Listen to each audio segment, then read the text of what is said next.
World Central Kitchen, organisasi kemanusiaan nirlaba yang berfokus menyediakan bantuan makanan untuk pengungsi Palestina, berhenti beroperasi mulai Rabu, 8 Mei 2024 kemarin.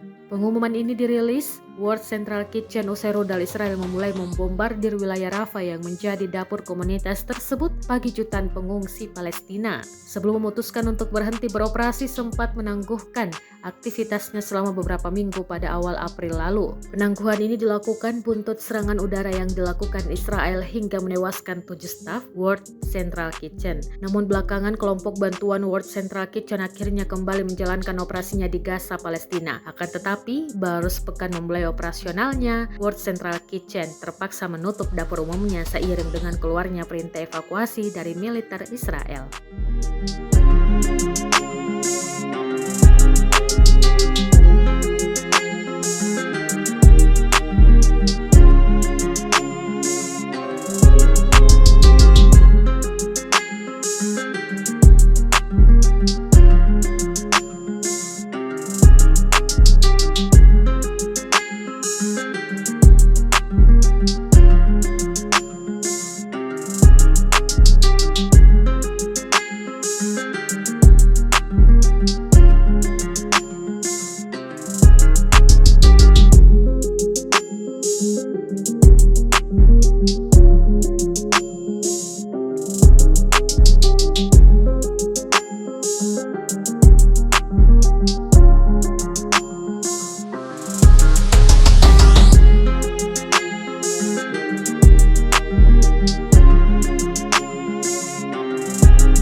Download Tribun X sekarang, menghadirkan lokal menjadi Indonesia.